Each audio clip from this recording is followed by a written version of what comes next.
Let me take you back to the mid-80s. Toys are flying off the shelves and onto the airwaves. Whether because of the FCC rolling back regulations on advertising in children's television, or a scramble within the toy industry to create the next big multimedia franchise after the success of Kenner's Star Wars action figures, cartoons based on toy franchises dominated kids' programming for a brief while. He-Man, Ninja Turtles, G.I. Joe, Transformers, My Little Pony, Care Bears, Gem and the Holograms, Rubik the Amazing Cube, Brave Star. Of course, a lot of people pointed out how these were pretty much just 22-minute toy commercials, but those people are long gone now and we're on the 8th Transformers movie? The strategy clearly worked to put these into the minds of children, and Hasbro was the king of this with probably the widest range of successes between all their now iconic franchises. While this was going on, in 1985, the Discovery Channel first began airing. These guys weren't shilling toys, they were shilling knowledge. The Discovery Channel focused on mainly educational documentaries, most of which had never been seen in the US and were acquired from other English-speaking countries. There's even a brief period where they aired a bit of Soviet television in 1987. In 1988, they introduced Shark Week, which became a staple for the channel, and only had positive effects on our relationship with nature. Discovery rose in popularity and was on track to pretty much becoming a whole media empire. In 1996, Discovery introduced several spin-off channels, including Animal Planet, the Science Channel, the Learning Channel, also known as TLC, and Discovery Kids. Discovery Kids aimed younger, with educational programs for kids aged 2 to 17. Aside from kid-friendly documentaries, the network would branch out into fictional programs like Flight 29 Down, Scout Safari, and Darcy's Wild Life, the latter of which was lost media up until about last year. Going into the 2000s, they had the budget to do their own animated shows. A lot of people out there have fond memories of Kenny the Shark, Tuttenstein, Peep in the Big Wide World, Time Warp Trio, Growing Up Creepy. All my Peep in the Big Wide World stands, sound off in the comments. There were also several international versions of Discovery Kids in Latin America, Australia, India, Middle East, North Africa. Their branding was even so strong that Discovery used it to sell toys. Kitty science kits and other educational toys bearing the Discovery Kids Globe logo were sold, and several Discovery stores popped up in malls across the US. Making a retail chain out of a TV channel might sound crazy, but back then it was a novel concept that a lot of big media companies were doing. And if anything, was a testament to how popular any given network or brand had become. Warner Brothers Studio Store, the Hanna-Barbera store, go to any airport and you'll see an NBC branded convenience store. And don't get me started on the Food Network kitchen. That's where they sent Paula Deen to work after the incident. I say all this, but Discovery Kids wasn't the biggest thing in the world. It was barely hitting the numbers compared to the three big kids cable channels, and a certain CEO saw a hole that could be filled in not only the kids' TV space, but in their wallets. That's when it was decided that Discovery Kids would have to rebrand.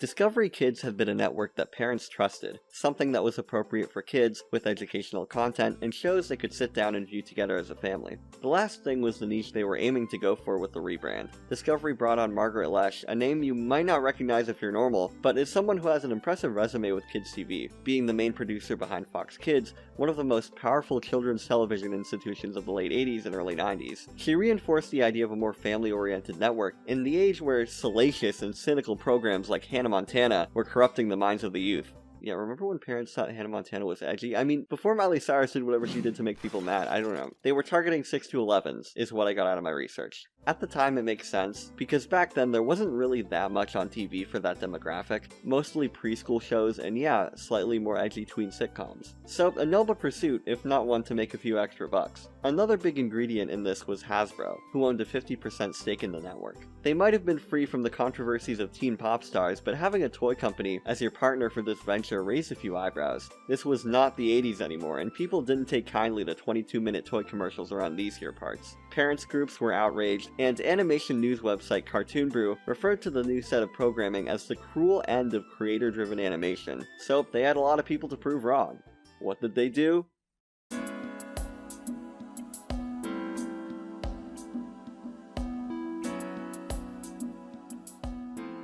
The new channel had to have a theme of unity, or coming together. As I said, they were aiming for certain ages, but still wanted to emphasize the family aspect of the channel. It was meant to be a hub where all ages could gather. It's called The Hub. The Hub name was simple and effective. The network's logo and branding upon launch were designed by the Troika advertising and design firm. Early design exploration shows a lot of different ideas, most of which look really bad, outdated even by 2009, or just creatively bankrupt. The final logo design was something simple, a silver circle with 2 points added to make it, a little dynamic, plus the channel name with a new font. This is the Hubble, a malleable entity that can fly around and transform into whatever, meant to represent the varying types of programming. The Hubble would also have a smaller companion named Bub, both of which would appear together in the channel's preschool block, Hubbub. There's a distinct look that this early branding has. The CG was probably really expensive for the time, with this thing transforming, flying around, and that Pixar fur looking grass. I'd say besides that part of it, these bumpers really hold up today. Not in terms of modern design trends, just the CG.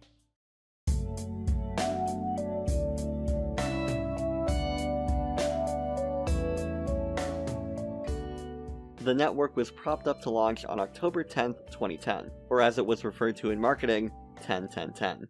Yeah. This was the beginning of something new. New decade, new network, new shows. The Hub broadcasted on the morning of, ending Discovery Kids for good in the United States. The final program broadcast was an episode of Kenny the Shark, before viewers were officially welcomed to the new channel. The first show broadcast on the Hub was... Who?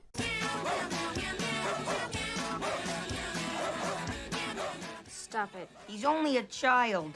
This is freaking me out. Yeah, the right to have the acronym be TW, I'm gonna need a trigger warning for this. Based on the greeting cards of the same name, the Twisted Whiskers show was a series of CGI Looney Tunes style shorts that followed various animal characters. There's not much to say in the way of content. Whose idea was this, to make a show out of these insanely creepy greeting card characters? There are CGI Twisted Whiskers shorts going back further to like 2006, so apparently American Greetings has been cooking this one up for a while.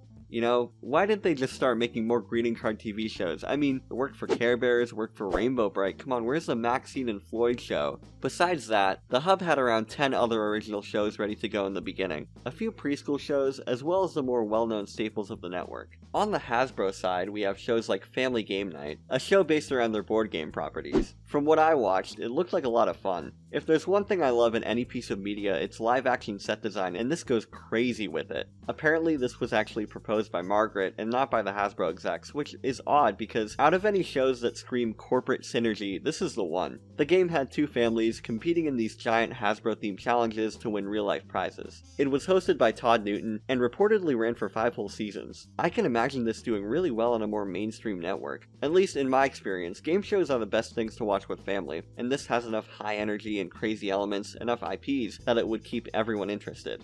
Compared to most game shows like Jeopardy, Snore, we've got Yahtzee Bowling, how about that? Several other board game TV shows would be produced over the years. The Game of Life got an adaptation, wherein families would ride in a virtual car and spin a big wheel. Scrabble Showdown was a spelling-based show with Scrabble branding. There was an original Scrabble game show from like the 80s based more on the game, but this one gotta be fun for the kids. Everyone's favorite Hasbro game, Picturica, got an adaptation, wherein teams of kids, along with their parents, compete in various challenges. Seeing a theme here? The Picturica branding here, I will admit, is really fun. The illustrations give it a lot of charm, and they even had an animated intro. In-house music was performed by George Gabriel, also known as G, and purportedly the intro theme was done by the Aquabats of all people. But I don't trust any fandom wiki site, so let's look up the intro just to be sure.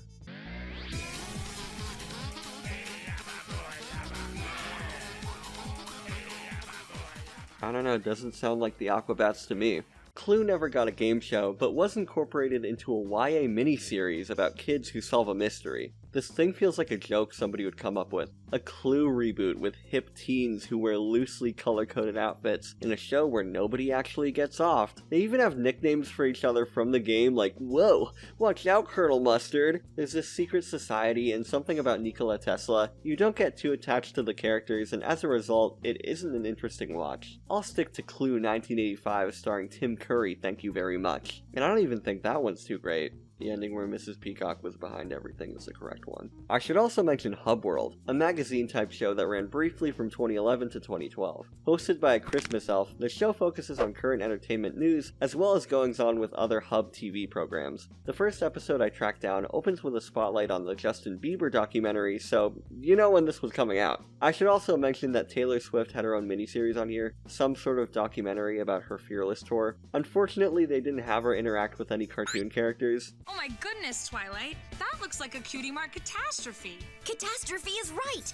I've never seen anything like this before!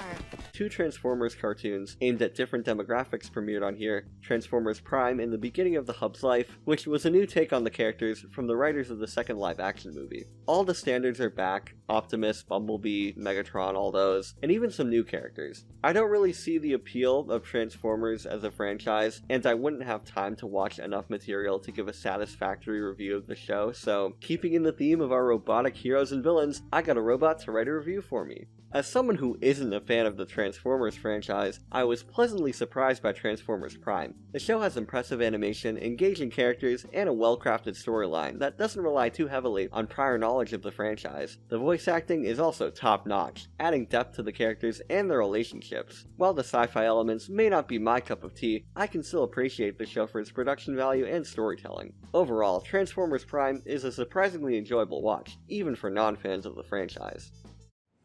Or something like that.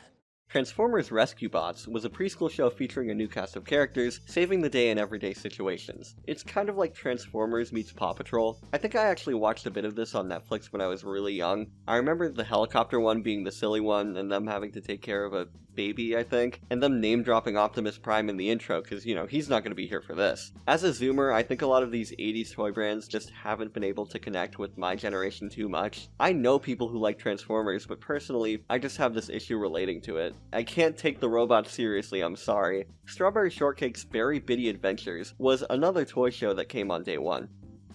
I am not watching 4 seasons of Strawberry Shortcake. I didn't go into Transformers, so I think it's only fair that I do a brief overview. I know it sounds hypocritical knowing what I talk about on this channel, but what do you want me to say? The show is nice and cozy and good for this kind of thing. I kinda got like Winnie the Pooh vibes from it. They're just in their little strawberry world hanging out. The theme song is really good though, and a lot of these voice actors actually sound similar.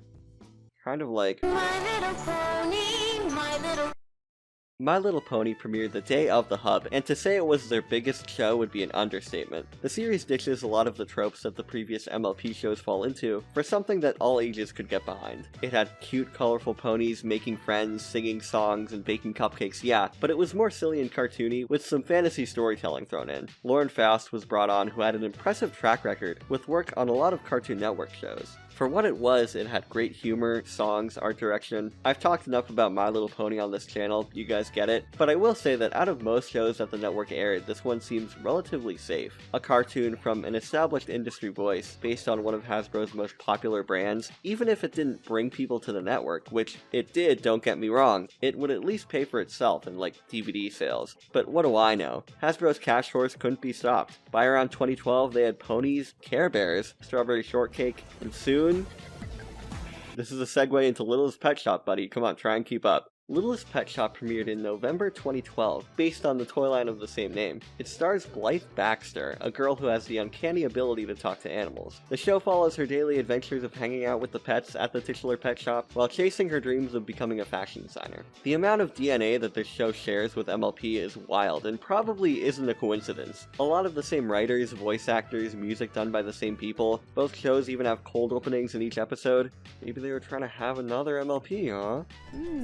Suspicious. There are a lot of things that set this show apart, thankfully. The pet characters are different enough from the dynamic of the main 6 ponies. There's a few boy ones here instead of all girls, and there's 7 instead of 6. They do have the diva and the excitable pink one, which is pretty shameless, but the others have their own thing. Compared to MLP, they aren't as distinct individually, especially with all the human characters, which we haven't factored in yet. They try to give them all their own little talent, but it doesn't matter in each episode, aside from maybe Zoe's modeling or Vinny's dancing. dancing. It just reminds me of whenever they have to do a big ceremony or whatever in MLP, and they gotta have Applejack baking, Pinkie Pie making balloons, Rarity hanging up ribbons or something, and Fluttershy with that bird chorus every time. It's that kind of thing. It's just what they do, I guess. But in MLP, at least it has something to do with their personality or whatever. I don't get why they had to introduce Sunil the Mongoose as a wannabe magician when his main character trait is being scared of everything. Like, look, what do those two have in common? Within the show, I don't want any essays in the comment section about symbolism. Maybe that was just my expectation from the song in the opening two-parter, which introduces us to all the pets, and it's rough. The music in the show can be really good, but I was not feeling that first one.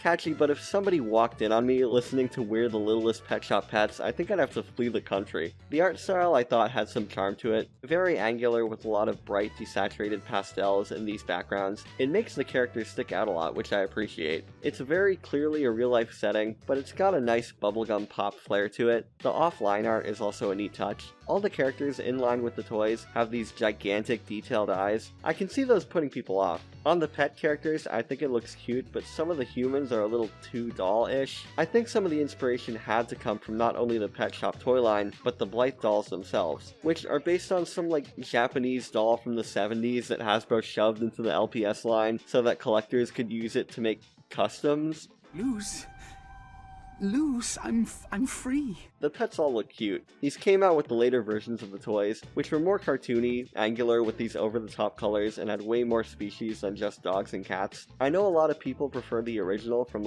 2007, but I see why they went for this for the cartoon. Penny Ling, the panda, is the closest to what people picture when they think LPS. I like how some of these characters have these giant eyes and tiny mouths, so that whenever they're standing around they just look like the TBH creature. I don't like how Vinny has ears for some reason, and I was not a fan of Minka's design going in, but her pigtails kind of grew on me. A surprising amount of them stand on their hind legs, which I guess lets them get more expressive. The animation, I will say, is on the higher end of what they had on this network. Pretty much all of the original series were made using puppet rigs, and this one either looks like they had a really efficient art style or just a higher budget. I'm leaning towards that second one, the biggest smoking gun for that probably being Blythe's different hair and outfits in each episode. The characters are expressive, they move fine enough, pretty fast paced, which I can appreciate. There are a lot of fun musical sequences and fantasies where the pets all have these different outfits. And speaking of music, I didn't watch every episode, so maybe I didn't get the best songs, but the originals in the show were pretty good. I can imagine these altering my brain chemistry if I listened to them as a kid. The Guilty Tango from season 3 I think was fun. The one where the rich mongoose sings about how rich he is. The song about kung fu quilting sung by...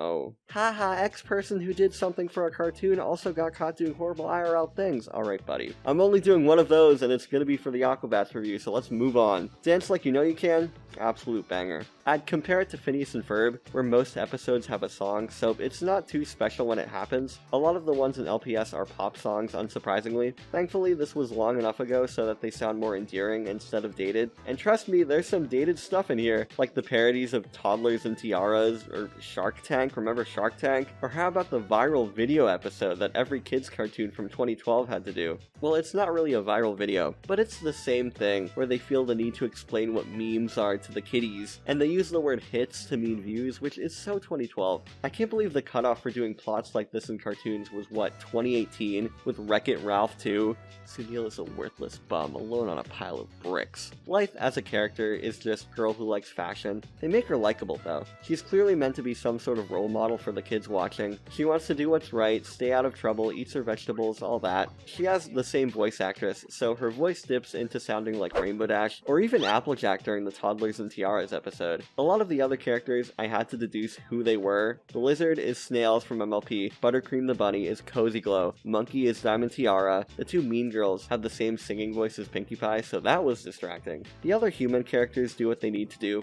Blythe's friends are her friends, her dad and the shop owner are just quirky adults who act as authority figures and give some comic relief, and the two Biscuit twins are the villains in most stories that have them. I like that they're able to have a few different stories going on in some of the episodes, between with what the pets are getting up to and Blythe and the other humans. It makes things feel pretty fast within 22 minutes, and gives you some variety in the stories they're able to do. Sometimes the pets will have their own B-plot, sometimes they're with Blythe, sometimes it's something different. There are other recurring pet characters, but I really think it's about these guys. These ever so marketable dessert pets show up sometimes. I'm not sure what they were going for with them. All I'll say is that the cat is playing for the green team and this bunny's got flower power on her side. Overall, Littlest Pet Shop is a fun time. Again, it's probably aping on My Little Pony, but if you like My Little Pony, you'll probably like this. It's more stereotypically girly, pretty sure the whole fashion thing was just added for extra girl appeal. The songs in every episode, real world setting, and all the cliches that come with that, make it feel a little more generic and kiddie, but there's still some of that charm. It's My Little Pony mixed with Disney Channel mixed with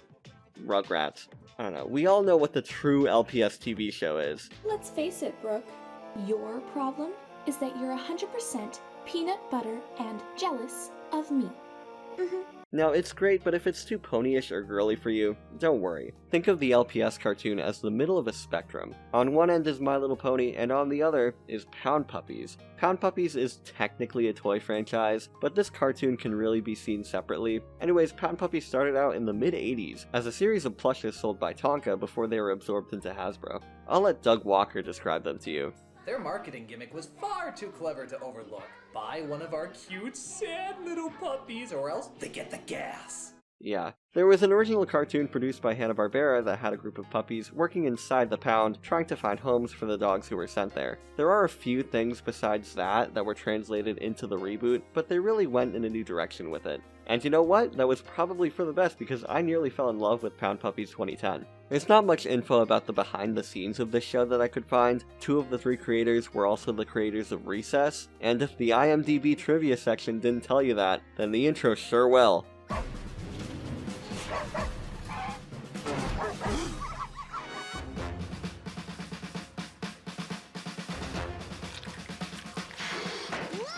I get that they're both based on The Great Escape, but come on, this is a little shameless. The show focuses on this group of dogs at this pound who try to find homes for the other dogs that are sent there, but this time around they have their own worldwide secret society of dogs and they use high-tech computers and have this lair under the pound. Yeah, your suspension of disbelief for this show needs to be really high. The dogs also do so much crazy stuff in this. They build this whole mechanism on the side of the pound in broad daylight. They also can all secretly talk to humans, and there's an episode where one of them accidentally gets caught and they have to make people think it's fake. Also, that's the viral video episode because, you know, you gotta have that. Even though it came out a year before the Littlest Pet Shop episode with the meme, it somehow feels less dated. I don't know. I guess maybe it feels more timeless because it's a story that could happen even without the internet. Just them taking a video of a dog singing, they could do that in the 90s. They had camcorders. And because it's not an image macro meme with the impact font, and they don't have that scene where they explain where likes are, they still call it hits instead of views, which, like, come on, what is this? The finding a home part makes you root for our heroes by default, and gives the show this overall sweetness to it. That means they can be as mean as they want to this guy. From the first few episodes, I thought Mr. McLeish was going to be a bigger focus. Like most episodes would involve him or give him some sort of B-story, but there are a lot I saw where he's not that relevant. It's kind of a shame. I really liked his shtick of trying to get some sort of ego boost every episode, getting in with the city council, being famous online, dealing with mommy issues. You know, he's a real character. In fact, in the episodes without him as the villain, or the victim, the show comes off as too sweet. Like, there's this one where they have to do a dog show, and the thing turns into this lady being all strict with her puppy when, you know, they used to have fun together. Like, that's the conflict. What is this? Strawberry Shortcake's Berry Bitty Adventures? I also like Olaf. He and McLeish play off each other really nicely. McLeish also probably has way more dimension than the villain from the Hanna-Barbera version ever did. I mean, you know, this guy disagrees. The villains in the original are what made it fun. Now it's boring and stupid. Mr. McLeish is a negative influence, and he mistreats his assistant. Niblet is also annoying. Squirt and Cookie are jerks. Lucky is not cooler. And the only good character is Strudel. You know, ain't that the truth? The main group of dogs functions good as a character unit. Lucky is the leader who's chill, he's got a plan for everything. Cookie is the strong one with a soft side. Niblet and Squirt are like this Timon and Pumbaa duo. I'm only saying that because one of the episodes I watched was this Halloween special where the two of them are getting chased around the museum. It was really fun. Strudel is also here, and she's the best. I don't know, I just like her. She's the nerd, but she's not like the pizza plus friends equals fun type character. She actually has social skills and kind of has this arrogance to her, which is a really nice quirk. All the other characters' default expressions have eyebrows, but she's just got these big bug eyes whenever you see her. Also, it's kind of a treat whenever she shows up in an episode, because she never really gets to go on any of the big adventures. Just watched a few more after drafting the script, and there's actually one that's all about that. Not sure about her voice though. They're trying for some sort of accent. I don't know if it's supposed to be a posh American accent, but there's some German in there. Overall though, besides a few quirks, the voice acting in the show is surprisingly good. Like, I don't really notice voice acting unless it's bad or doesn't fit the character, but here I think it actually elevates the animation. Lucky's voice actor does a great job. McLeish, of course. Rebound, this weirdo who shows up, she has a nice voice, the kind of thing you wouldn't expect from this kind of hyperactive character. Niblet is played by John DiMaggio, aka Bender from Futurama. Every time he talks, you can picture him hamming it up in the booth. Like, it's not an amazing performance, but it's one of those where you can hear him straining on each word. What time is it? Time for you to shut up! There were actually a few cool guest stars they got for this. Nothing groundbreaking for an animated show, but Betty White shows up a lot as McLeish's mom. George Takei has a few appearances. Clancy Brown is in an episode doing pretty much the Mr. Krabs voice. A lot of other well-known voice actors have additional roles. E.G. Daly, Tara Strong, Grey Delisle. I think Cree Summer is great, but here she plays one of the worst characters, this puppy who hangs around Cookie. This design just isn't cute enough to make the voice work. It's too generic to be a main character too. Like, look at Rebound. The show tries to have their own cutie mark crusaders with these 3 puppies who hang around and have their own secret club, but these are not the CMCs, dude. You are not the guy. You are not the guy. You're not capable of being the guy. I like Rebound, but what could you tell me about Cupcake or other guy? Nothing. And they're just there to be all wide-eyed and get into trouble so that the adults can come and save them. If anything, it makes me appreciate MLP, because at least the kid characters in that could hold a story on their own. The show actually had a lot of opportunities to be obnoxious, and I feel like the Pup Club is the one thing out of all the places you could have tripped up that they managed to get wrong. Like, a show about dogs and little kids, and with the character archetypes they had, could have been really generic and hard to watch. Like, I was expecting to not like Niblet at all, but no, they know how to use him. Even though he's just lol XD big dumb guy. It's nice, it's just a nice show. The animation, I will say, starts out pretty rough. These early episodes look like someone's college project. The characters move really stiff, which has some charm, but it's not too nice to look at when you can literally see the pixels on the backgrounds. Starting from episode 7 onwards, the show would be animated by DHX, who did MLP and Littlest Pet Shop. It's obviously better animated, but I'm not sure how I feel about the characters suddenly having line art. I really like these early designs. You know, forget blue shirt Bart. Let me put you on to yellow shirt McLeish. Either way, a lot of the humans reminded me of Go Anime characters. Pound Puppies overall is a hidden gem. Not groundbreaking, but I think it gets overlooked when talking about the Hub Network originals. Compared to LPS, I'd say that was more of a kid thing, while this is something more for families to watch together, which is what they wanted, those sick freaks. I think that's pretty much all the Hasbro shows. I think they did stick true to their word, not having 22-minute toy commercials exactly. I mean, that's what some of these were, but they could be watched without that, and were generally fun cartoons. Plus, they really made up less than half of the Hub's library. But what about that other half, huh? Majors and Minors was a show that debuted in 2011. It was a reality show about a bunch of kids who try and compete for a record deal with Sony Music. Neat enough. There was also Cosmic Quantum Ray, which was from day one. The show that feels like a holdover from Discovery Kids. And it was, so I'm not going to talk about it here. The 99, this show based on Middle Eastern culture, that never aired due to controversy, which is kind of sad because looking up stuff about the creator, they really wanted to have good representation for kids. Nah, we gotta air The Haunting Hour instead. The Haunting Hour is based on a book and movie by the same name by R.L. Stine. Purportedly, it was originally going to be tied into the movie, but it was decided to just make it like Goosebumps and have a standalone anthology. Guess they don't want people to think about the movie. There were 4 whole seasons of this, so I gotta say it was one of the more popular shows, surprisingly. The first episode sets the precedent for the series. This story about a girl getting one of those twin dolls, but it slowly starts possessing her and messing up her family life. I like how there's a Red Letter Media video where they joke about this exact thing happening. Is this like a horror movie? Does the doll slowly just suck away your soul? It like leeches your humanity away from you, and eventually the child becomes like the doll? It started out surprisingly serious. I like the family drama part of it, even though it had a little cheese to it, but that second half where the doll becomes a puppet and it gets run over and they go to the doll factory and they've got Robert Smith working down there. Yeah, this is the kind of stuff I'd expect from the Goosebumps guy. They do a good job at setting up a genuinely pretty good atmosphere in most episodes, but it has enough cheese for people who want that sort of thing. It's a more serious Goosebumps. Goosebumps for the Twilight generation. edition, if you will. If you're looking for a horror anthology series with that specific brand of 2010s YA cheese, then sure, check this one out if you can. Because while a lot of the episodes are available on YouTube, the only other place to watch, officially, is on Tubi.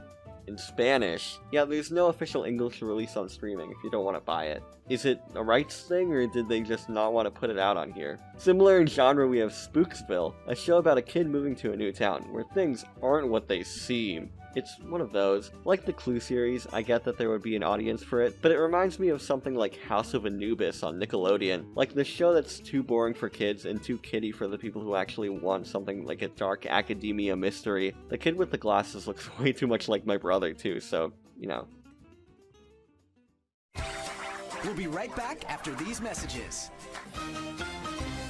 Adventure ponies. Yeah! Hey, it's me!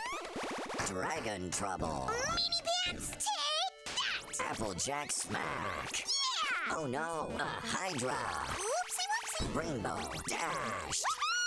Uh-oh, it's Discord.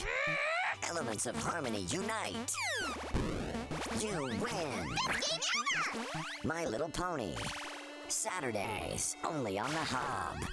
It could happen. And now, back to our show on the Hub.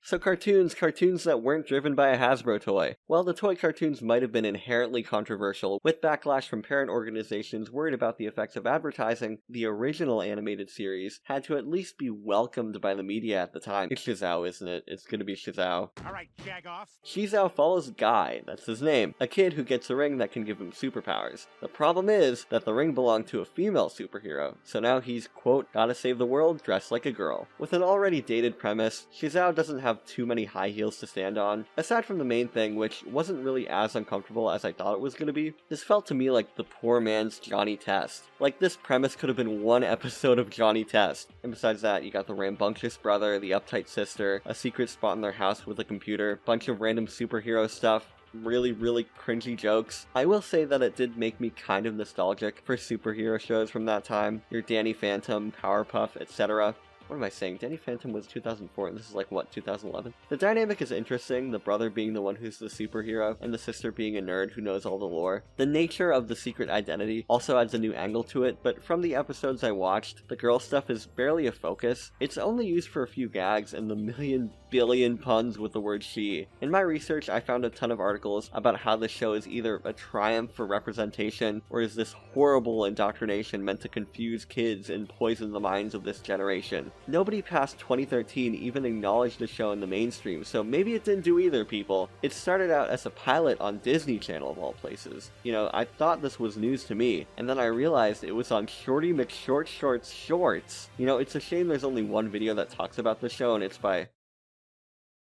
I'm out! The show is a time capsule in and of itself. All the shorts radiate that specific era of art, including the intro, yum yum, gimme some. The Fabulizers, mascot prep, too many robots, talk about eye candy. The SheZow pilot here looks a lot better than the actual show, probably due to it being a one-off, as well as that Disney budget. The characters have these Kermit the Frog noodle limbs that just swing around, and it's much more expressive than the final art style. Plus the backgrounds and character designs just look a lot better. Might be off-putting, but looking at this makes the final show look a lot more generic. The final show has such a cheap feeling to it. It looks like cutscenes from a video game that's going to teach me how to type. I also think there was more to the pilot, with the sister character having a larger role, the best friend character having a crush on SheZow, and the way the powers turn on and off. SheZow has a unique coat of paint, but there are a lot of shows that go for similar things, and scratch that same comedic superhero itch. From what I saw, I felt like this was rushed out the door. They were planning a season 2, but with changes in the network, it was turned down. I think a SheZow season 2 might have worked, but only if they upped that animation budget. Dan Versus is one of the most unusual shows the Hub ever aired. It was originally thought up by duo Dan Mandel and Chris Pearson, in the mid-2000s, and was going to be a live-action adult sitcom, the footage of which was lost media until now. Did you get my Transformers Pride toy? What the... Is this some kind of sick joke? got Soundwave. Oh, come on! Truly ahead of their time. After they found out Adult Swim was looking for pitches, they retooled it into an animated show and tried to get it picked up there. They were turned down and the concept was pitched pretty much everywhere else after. MTV, Fox, Nickelodeon, Disney XD. It winded up at Cartoon Network, but development ended up halting for around a year. Margaret Lesh, who was involved with this incarnation, brought the show over to the hub. The show stars Dan, who's always mad at the world and tries to get revenge for any given thing that the episode calls for. Dan versus the Wolfman, Dan versus art, Dan versus dancing, Dan versus Canada, Dan versus ye old Shakespeare dinner theater, etc. The show really focuses on three main characters: Dan, his friend Chris, and Chris's wife Elise. Chris always feels some sort of obligation to go along with Dan's plot, and Elise is a voice of reason, and is also a secret agent. They switch the main dynamic up a lot, but the usual formula is Dan does X crazy thing, Chris begrudgingly goes along, and Elise is trying to bring them both down to earth. The secret agent stuff comes in sometimes as this little B-plot, and I think it's funny how Elise does all this crazy stuff in the show, and the others barely question it. I also like the dynamic of the main three, because it's not something you see in most shows, adult or otherwise. You have this married couple, and then the main character who has no other friends. I don't know, it was interesting when most adult animated shows, at least the popular ones, are just about a family. Or if it's on Adult Swim and it's just random whatever. And I'm making comparisons here to adult cartoons because Dan vs. really blurs that line a lot. There's so much awful stuff that the characters go through and do to each other here. Plus, it's about grown-up characters dealing with grown-up problems. I don't care who the IRS sends, I am not paying taxes. I'm not sure this has too much appeal to kids, nor would parents be comfortable with their kids watching this. Well, the one thing it reminded me of was the Looney Tunes show, and I liked that as a kid, so I think this is kind of a family watch-together ordeal. I don't know, parents like to watch grown-up stuff with their kids, right? Most publications I found about the show boast the voice cast's previous work on stuff like Revenge of the Nerds, or being alumni of Kids in the Hall, or Family Ties, so maybe they were trying to get the parents invested. How do you even market a show like this? Well, you know who did like this? Bronies. Dan vs. was one of the only other shows on the hub that had any real adult appeal, so you saw a lot of weird crossover art of Dan and the MLP characters. Okay, maybe it was just the Flufflepuff guy who did it, but I remember these two shows being pretty intertwined. My theory is just because Bronies would watch MLP and catch Dan vs. right after. There was also some official material with them, but how about we save that for later. Dan as a character serves his purpose. They make him this over-the-top slob who has all these delusions on how the world is against him. Like, he is an angry, angry man with many a psychological issue. So many times, they'll bring up all the trouble he's gotten into off-screen. Like, there's this one episode where his identity gets stolen, and Chris and Elise think he's crazy, and act like it's just inevitable. Alright, here's my hot take. I would have liked to see how this show turned out if Dan were more of an everyman. Still delusional and angry, but not as much of a wreck as he is in this. I don't know, I get you gotta have exaggerated characters in a cartoon, but sometimes I had that problem where you know how they're gonna react in most situations, so it's not really surprising or funny. And this is coming from a person who thinks characters being awful to each other can be funny. It's not to an annoying degree though. Dan hatching these evil schemes against whatever is fun to watch. Chris works as a foil, well-meaning, but gets swept up in the madness. Like I said, they managed to switch it up enough times, so you don't just have every episode be, Chris, we're gonna do the thing. Oh, Dan, please, I don't know. They should hire me on Rick and Morty. I like how the two main characters are based on the creators, but one's negative traits way outbalance the others. Dan, as we've established, is this heinous individual, and Chris, you know, he liked the food. I actually think that part of Chris gives him a little charm. He and Elise have a nice relationship, even if now I realize it is just kind of a vaguely reskinned Homer and Marge type deal. You know, doofy husband and the wife who's on top of things. I didn't see it at first, but considering Chris's eating habits, it makes a lot of sense. Suspicious. Even if it is that kind of cliche, it's still clear that they love each other, and that's sweet to see. Again, saying things I brought up before, but compared to something like a Simpsons or Family Guy, seeing a younger couple in this kind of show is refreshing. The dialogue and situations that the characters get into is the main draw of the show. Each thing that Dan's trying to take down brings them to some new setting they can get jokes from. Even though there's a lot of great banter, sometimes they'll do these more surreal gags. I liked in the first episode where they're driving the car and they go into the guy's bedroom. I wish they did more like that. Because it's animated too, they're not afraid of doing more out there stuff. Dan vs. Traffic ends with a helicopter fight, and a chunk of episodes incorporate some sort of action sequence or sci-fi fantasy element, like with Elise's secret agent stuff. Animation works for that for sure. Better than what they were going to do with it in live action. You know, at least with what they have in the final product. But you know what, I love over-the-top zany live action stuff, so it could have been fun.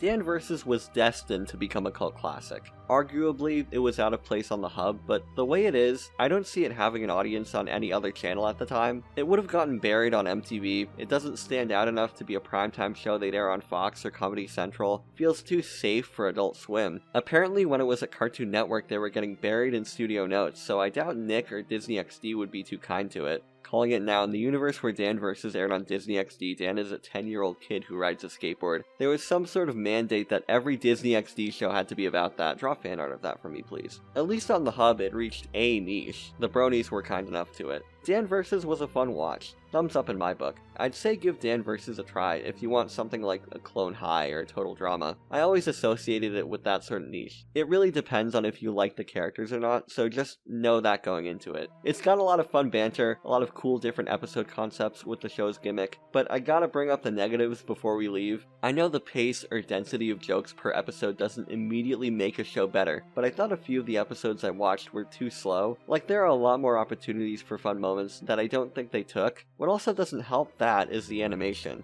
What I will say about the animation is I think they could have pushed it further. The article I found from one of the writers says something about them making each episode on crunch time, and with this animation, I'd believe that. Thankfully, the designs are stylized enough and the backgrounds have thought put into them, to the point where it doesn't look ugly or especially cheap. But it could have used more oomph. There are a lot of points where it looks really floaty and lethargic. I wish they could have had more expressions for these characters, and I wish that the movement was more expressive in general. Curtis Armstrong gives an amazing performance as Dan, to the point where the animation almost can't match the energy. Whenever Dan is yelling at someone, you want to see him squash and stretch, have really exaggerated posing, or at least move a little faster, but the animation doesn't let that happen. I'm not asking for it to be hyperactive Ren and Stimpy look at the funny face, but something with more energy. Even something snappy like a Clone High would have worked, or more like Total Drama, which was another more mature show airing on a kid's network. Even Littlest Pet Shop has more energy to the movement, but we all know that's because of the Hasbro budget. 22-minute episodes, just the same basic tween animation. Watching stuff for this, I got so sick of seeing all these flash cartoons about characters running around in a generic city with these same music cues. All these shows' incidental music sounds exactly the same, like My Little Pony. It's putting me to sleep. I feel like I need something more stimulating. Whoa, whoa, whoa, what's this, and that, and who are you, and what, and what, and what? Who are you people? The Aquabats were a ska band formed in 1994, known for their superhero personas and over-the-top stage performances, which would include monster costumes, full-on choreographed fights, fire breathing, and all kinds of crazy stunts. The band's zaniness had always been attractive to kids' TV, with Disney and Saban in the late 90s, and Cartoon Network later on, getting close to greenlighting an Aquabats TV show. The only reason most of those never happened was out of their control and due to studio executive changes. By the 2000s, the band's frontman Christian Jacobs had a considerable amount of clout in the kids' TV world after co-creating the TV show Yo Gabba Gabba. Yeah, seems weird, but Yo Gabba Gabba actually has a lot of Aquabats DNA in it. Anyways, the 2008 pilot that would have been developed at Cartoon Network was picked up by the Hub. Like Dan vs., this was a matter of Margaret Loesch, or her people, swooping in to give the show another chance. Well, what did they see in the supposed pilot? The giant monster tortilla makes its way closer to the small village. It launches its toxic guacamole. No, what did they see in it? Okay, say what you want about Dan vs. or The Haunting Hour or whatever, but the Aquabats pilot does not feel like it belongs on a kid's network. It focuses on the band as a traveling group of musical superheroes, and that's really it. There's a guy in a rubber monster costume and some campy effects, but I feel like they're playing it too straight here. The final show is really tongue-in-cheek and campy, but that original Tortilla Trouble pilot doesn't feel tongue-in-cheek. It feels like the tongue's way down in the throat, to the point where I can't understand what they're trying to say. I'd compare it to Wonder Shows or Tim and Eric or any of those types of programs. I felt like I was watching a 3D movie without the glasses, if you know what I'm saying. You know, give me the Aquabats pilot, some Domino's pizza, and whatever those two Littlest Pet Shop characters had going on. The second half of the pilot is an animated segment, and this had the same vibe. The reason this is here, and it's not all live action, is actually pretty interesting. According to this very well-researched video essay, when they pitched it around, most networks just wanted a cartoon, so they had half of it be live action, half animated, just in case they had to retool it. but we all know the story now. It was picked up and had its first season air on the hub. The show is crazy, and it's such a fun time. The best episodes are the ones where they have at least some sort of character arc. Just cheese can be fun, but not stretch out to 22 minutes. You can be as campy as you want with our heroes, but you gotta have at least something. Like the most bare thing, like, oh, one of the Aquabats does this and gets the gang in trouble, he learns a lesson in the end. With that, they also vary it up a lot. Each episode has its own monster and some sort of unique practical effect they had to make, or an interesting sequence they put together. Like in the Westworld episode with the Bat Commander's song, the first episode with a bunch of effects to make people smaller or bigger, or in the Cobra Man one, where Jimmy the Robot's hand detaches and crawls around the floor. You have to be some sort of ingrate, yeah, that's the word I'm gonna use, if you can't appreciate a good practical effect. Just any sort of wacky heightened reality is really fun, and the show goes full on. It's so camp. Again, the monsters, effects, performances, the costumes, set designs are always something I gawk at. The show is a mix of inspiration, from live action shows from the 60s, 70s, stuff like Adam West Batman or Sid and Marty Krofft productions, mixed with Japanese tokusatsu, which Jacobs is a big fan of. Things like Ultraman, Kamen Rider, and Super Sentai, or Power Rangers if you're normal. I actually think there should be more Western shows that take influence from the genre. That style of costumed fight scenes and crazy editing has a lot of appeal, and there's something unique about it. But maybe I'm just saying that because the only thing we have like it in the West is just re-edited versions of the original with hip, diverse teens. They emphasize the band's physicality a lot in this. One episode from the second season has this whole sequence with a car chase and they're climbing on top of the tour bus and all that. This episode won awards for this, I'm not kidding. There's also a variety of locations I noticed. I appreciate how real all these settings feel. It makes the show grounded in a way where it balances out with everything else going on. A lot of these look like they were just shot in some park or out by the highway or in some crummy urban location. I compare it to when I'd watch Power Rangers Samurai, which was the newest one at the time, and all the settings were these pristine cities or whatever. Now, not the Aquabats, these people live in the real world. Like I said, the show is best when you've got the most minuscule LaCroix flavor of character to drive the silliness along. Each character has their own quirks that make them stand out a little, but those blue outfits are not doing them any favors. Going into this, after watching season 1 as a kid, I remember that there was the main one and a robot, and then nothing else. But you get used to them over time. There's no real recurring characters that I can remember, but they did get a lot of cool guest stars. Mark Mothersbaugh from Devo shows up as Jimmy's dad. Homestar Runner co-creator Matt Chapman is here in the Cobra Man episode, wearing a familiar mask. Suspicious. Gerard Way and other guy from MCR show up as part of the Anti-Bats from season 2. Mr. Lawrence, who worked as a writer, does narration for each episode in the same voice he did for the Mermaid Man episodes of SpongeBob, and he's even here playing a tiny character with antenna who steals burgers from a fast food restaurant. Oh yeah, and on all the TV tropes and IMDb and wikis, they don't mention this, but Tight Pants Body Rolls lady plays a Were-Bigfoot in season 2. Now, if her involvement isn't a signifier of quality, I don't know what is. I don't know how Aquabats fans feel about the comparison, but I was waiting for They Might Be Giants to show up. I don't know, they're different genres, but I always kind of associated those two bands with each other. Hopefully there isn't an evil feud between the two fandoms. The show has at least one episode per song, and they're fun enough. The main theme was for sure the one that stuck out the most. One of the only other ones I remember was Burger Rain, and that's just because they play it on the TVs at Chuck E. Cheese's when I was a kid. Does anyone else remember that? When the hub had Charles Entertainment Cheese in their pocket, they'd play that, they'd play something from Pound Puppies, I forget, and then it would be the winter wrap-up song from MLP. I mean, they'd eventually ditch that, but come on, somebody please remember what I'm talking about. Oh wait, what's that? It's a cartoon! Each episode has its own little animated segment. Season 1, they're all serialized, and you gotta watch every episode to get all the parts, or you could just watch the first and the last episode of Season 1. They do something neat with it I wouldn't want to spoil. It's fun how whenever the cartoons show up, they appear in some random thing, and when they cut back to the live action segment, they're like, oh, that was cool, because they clearly don't know what they're looking at. Like, you guys just saw the animated Aquabats drown, dude, come on. I like this anime style that they have with these tweens. It looks like some sort of internet thing, and it works for these shorter segments. It's expressive, and you can have these fun designs with enough motion for what the story calls for, but I don't know how it would have turned out if this were a full 11-minute cartoon, like what Cartoon Network would have done. Speaking of Cartoon Network, they also have this fake commercial segment every episode. It feels like something straight out of Mad or The Incredible Crew. Yeah, remember The Incredible Crew? I remember The Incredible Crew.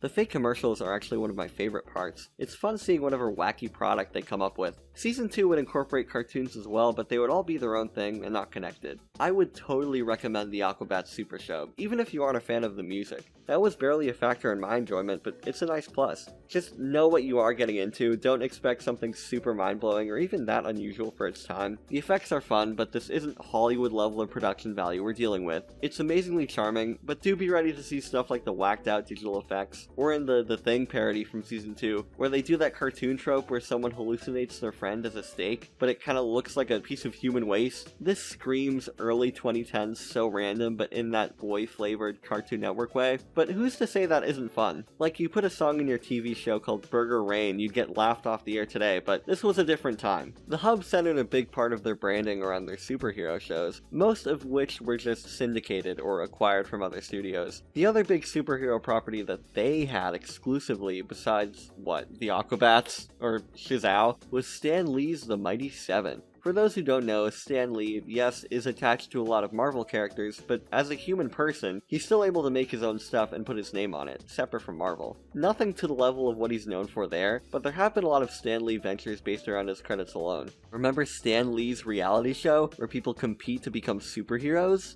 Or something? Trisha Paytas was on that, wow. The Mighty Seven features Stan Lee playing himself. After not having new ideas for a superhero comic, he decides to steal someone else's. Meets a group of aliens and tries to turn them into real-life superheroes. There's a shrinking amount of twists you can put on the generic superhero story, and they had an opportunity to do something at least a little special, but this is just so bland. And I get it, it's hard to make new superheroes and have them stick out, but they don't even try. All the characters besides Stan Lee look like generic characters made for a How to Draw Superheroes book you'd find at Michael's. The art style is nothing special and just looks like all those Marvel cartoons from the time, but with motion tweens, oh boy. I like how a lot of the action takes place in the dark too, so you can just show the characters in silhouette and not have to worry about how bad it looks. Anyways, I'm glad this at least wasn't a show. That's right, this was actually just a movie that either was supposed to be the pilot to a show, or eventually got split up into shorts. It's not available on streaming except in movie form, and the only other place I could find it was split up like this on some random YouTube channel that just puts up a bunch of cheapy Flash cartoons, including Superhero Kindergarten, which was the last project that Stan Lee was involved with.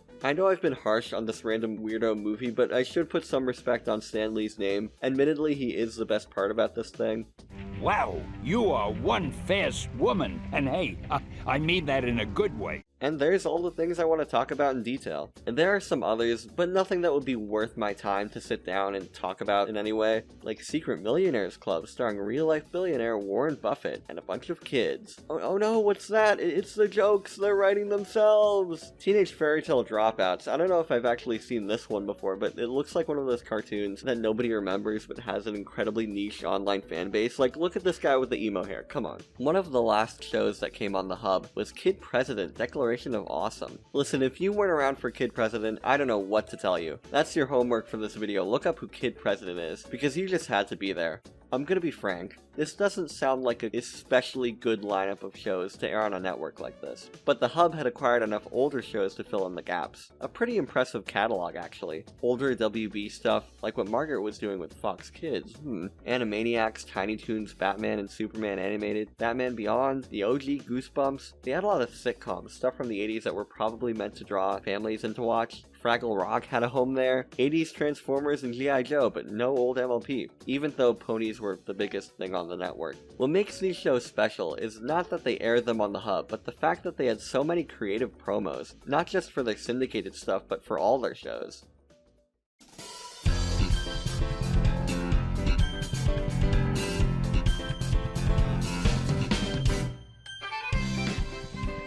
The Hub promos are legendary. It really felt like there was thought going into them, to make the channel feel like something grand. So many of these had crossovers between different shows, which I know isn't a new thing for this kind of network, but I think was really fun, and helped to sell that coming together angle. In like the late 90s, where I think this thing first started, there was a certain level of technological prowess you needed to pull this kind of thing off, but in 2011, yeah, we can just edit Pound Puppies into an episode of Batman the Animated Series. No big deal. Besides that, there were so many other neat little crossovers. Strawberry Shortcake meets Transformers, Sing Along Saturday, where they just had everybody. And need I forget their magnum opus, the Hub Summer Pool Party. This 1-minute promo for the summer of 2013, where pretty much every mainstay show on the network has some sort of representation. Ponies, of course, LPS, Puppies, all the WB stuff, Marvel Superhero Squad, which they also aired on here, Dan vs, Aquabats, SheZow, The Haunting Hour. How can you not get excited? This is genuinely so cool. It must have been a pain to do too, because you had to find all these pieces you could crop out and put in here. Plus there are like so many tracking shots with these kids, and there's so much going on in the background too. Stuff going on behind the kids, part of the sets. Little Super Mario Logan is really excited about this. It's this summer! We'll never get this summer back! Besides that, they also had some neat little song, I think from 2012, sung by a few of the characters. I mean, nothing beats 4Kids Sings the National Anthem, but it's close. Transformers Prime, being one of the more well-known shows, have their own set of creative promos. Ask Megatron was a series where people would submit questions, and you'd have what I assume is Frank Welker answer them in character. I like that they chose really mundane stuff like his favorite Meryl Streep movie. It's really fun. Which celebrity would you most like to vaporize? I would most like to vaporize anyone on reality television, except for Donald Trump. There was also another promo with Megatron transforming into a Care Bear, or one really early one with him at detention in a real-life high school. They loved having him in these situations. I mean, you know, it's the classic Chad Vader effect of having a serious evil character in a wacky situation. These were part of a Saturday action block called Haboom, which had its own separate branding, and bumpers with these two scientist guys doing wacky stuff. There's no ponies, so I don't really care about these. Pound Puppies didn't have anything spectacular, just some promos highlighting each character's different breed. The most notable besides that was one of the early commercials where Niblet says, "Secret but fun!" But you know those bronies, they thought it sounded like something else. I kid you not, that was actually a meme in the brony community. Of all the things they get hate for, why do we not talk about that? Niblet is innocent, okay? Dan vs had some great ones.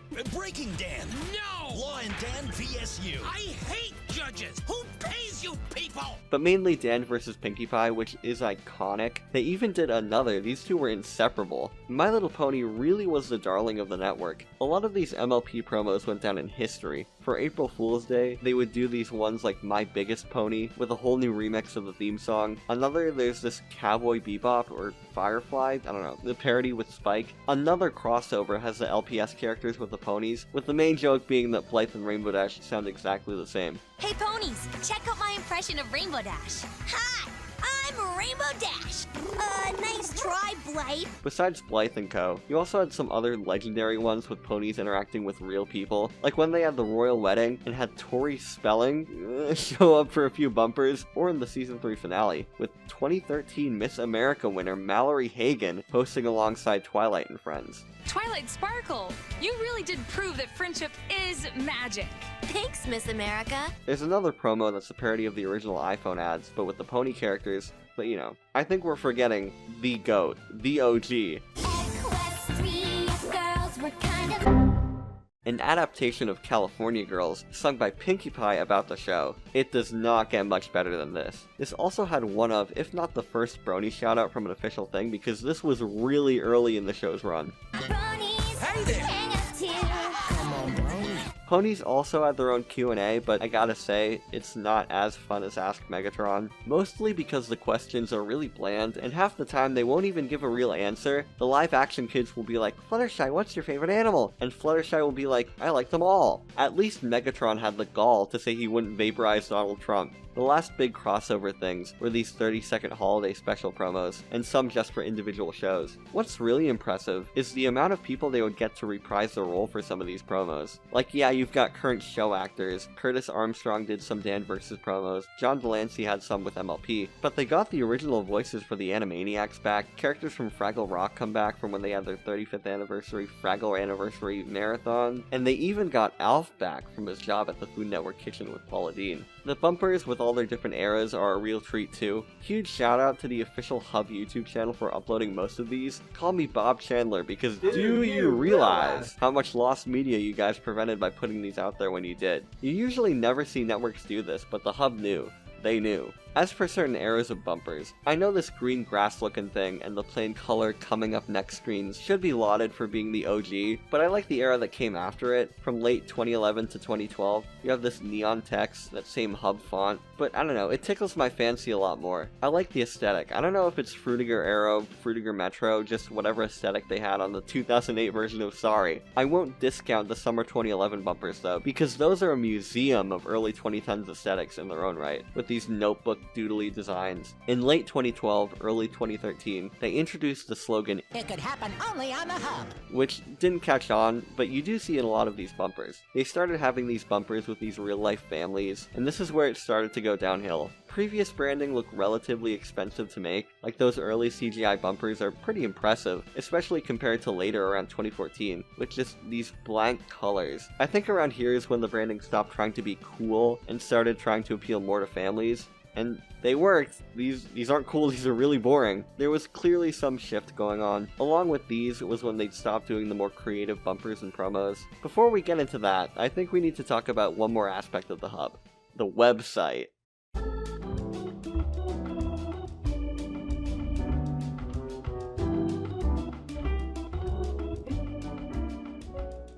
Like any self-respecting kids channel, the hub boasted its own website, where kids, with parents' permission, could go on and play games, watch videos, and even read up on some of their favorite hub shows. If you've been on any of those websites, it's scarily similar. You've got your navigation bar with a bunch of random character JPEGs you can sort through, show pages with clips and lay epic flash games, and you can't forget those character profiles. The Dan Vs. one has all the main characters, but for some reason includes this random incidental hippie character who shows up. Good thing we have all the facts about the classic character Crunchy. I can't talk about the website and not talk about the games. Again, My Little Pony was the sweetheart, having all these different flash games. Racing is Magic? Absolute banger. I talked more about those in my MLP Games video. If you want to play any of these from this website, there's no doubt they'd be on Blue Maxima's Flashpoint, a program that archives a ton, and I mean a ton of flash games. Finally, we can play Dan versus this game. Godspeed. There would also be certain events that would incorporate things from the website into the show. Viewers could vote on the name of this one Pound Puppies character, and there was another Pound Puppies poll later on, which was more of a sweepstakes where you enter pictures of your dog. Ask Megatron had online submitted questions, and MLP had their own online voting events. Holiday Season 2011, they held the Naughty or Nice vote, where characters from each show would be voted naughtiest or nicest. Discord and Pinkie Pie won respectively, out of a large bracket of characters. Discord beat out Mark Hamill's Joker, really shows you how powerful those bronies were. In summer of 2013, leading up to the premiere of the first Equestria Girls movie, fans could vote online for their favorite pony. Each main 6 member would have their own campaign videos play on the channel throughout, and in August of that year, Fluttershy won, and that morning they just played a bunch of Fluttershy episodes. The most obscure side of the hub website I found was called Club Hub, this page where you get virtual cash by playing games, including that awful Welcome to Ponyville game. Now I get what the point of that was. You could also get badges, which reminds me of the old Cartoon Network website, and you had your own little room you could decorate with PNGs and stuff. Looking up anything for Club Hub beyond these 2 commercials gives you absolutely nothing. It definitely wasn't popular because on later versions of the Hub website, they seem to have completely done away with it. There was also the Hub app. This was similar to others like the Nick or the old Cartoon Network app, where it was the same idea as a website, just on its own proprietary app.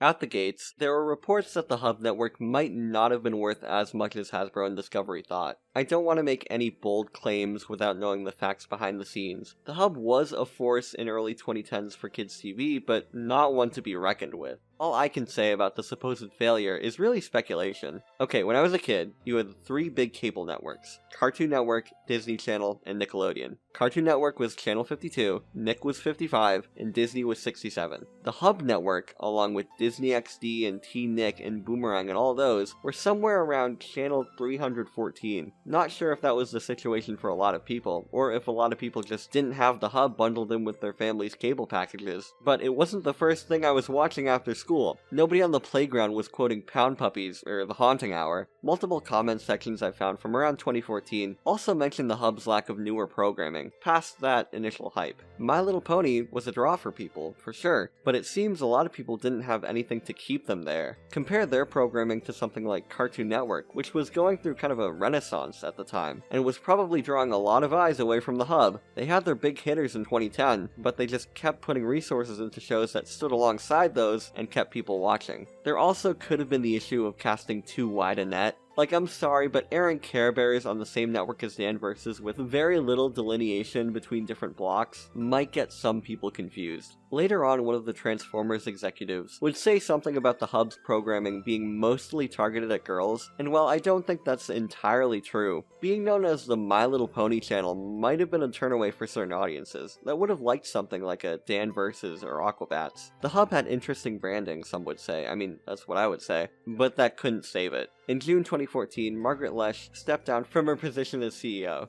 A while later, the news came that the channel that's now the hub would be rebranded into Discovery Family. In my personal opinion, and my speculation, the writing was on the wall for this with some of the hub's later branding, even back when they went all in on the making family fun stuff. The way I think it happened is that if this channel was going to be under the Discovery umbrella and they wanted it to be a watch together channel, why not just get rid of all the stuff in between and make it just that? Air Cake Boss and Extreme Couponing so we don't have to spend money on all these cartoons. But you know, keep ponies though, those are making us some serious cash. You also need to think about how by 2014 less and less people were watching cable in general. Viewership was going to get lower, regardless of if the shows were good or if they were drawing people in. Discovery would go from a 50% in the network to 60%, with Hasbro having less influence on daily programming. The changeover to Discovery would also lead to a lot of projects getting cancelled. Dan Vs. Season 4, more Aquabats. Apparently there was going to be a series based on the Kiss Hello Kitty line of Sanrio products. Yeah, like the rock band. I can only imagine what that would have been like. But that was taken off. The newest Transformers series, Robots in Disguise, would move over to Cartoon Network instead of airing on Discovery. And My Little Pony would march on and be a mainstay on Discovery Family, airing new episodes up until 2019. Littlest Pet Shop would have a reboot in 2018 to coincide with a new wave of toys, but it wasn't the 2012 series. Most hub shows would live on through these reboots, or like Dan Vs. become a cult classic among animation fans. Pound Puppies would have an embarrassing low-budget reboot of their original toy line, and the Aquabats would continue too, with an equally as embarrassing YouTube show. Contracts between Discovery and Hasbro are iffy. Multiple sources tell me that they were meant to expire back in 2021, but I'm not going to say for sure. Nowadays, Hasbro is all about that, what do they call it? They're distribution agnostic now. Oh. Hasbro isn't focused on a single platform anymore. They can put stuff based on their IPs out on cable networks, streaming, YouTube, and in theaters, etc. Part of me thinks that the whole hub thing has something to do with how they operate nowadays. Discovery Communications and its CEO David Zaslav would continue to operate as usual, and never got into any controversy ever again.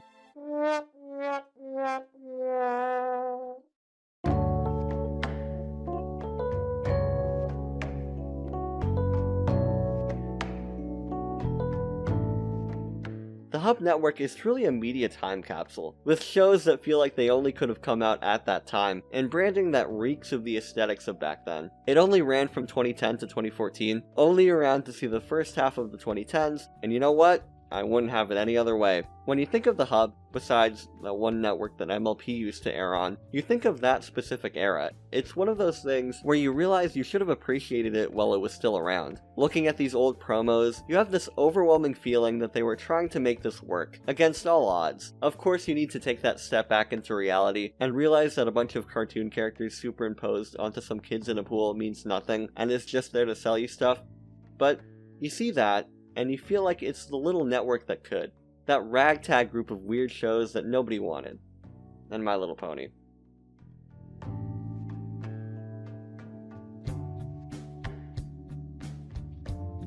Bill Shaker YT, Quinamon, Lula, Jaina Shadows, Zozas Amaze, Nublet67, Trevor, Mario Trombet Patron, Dodie Gore, Byron Ritchie, One Pridgiboo, HBM, Scambuli, as Safrani, Hoodie, Nana, Kaylee Lahota, Knife Girl, Technicolor, Jack Getchman, Olive, SR Nano, Gator Kitty, Bad Bessie, and Marshmallow.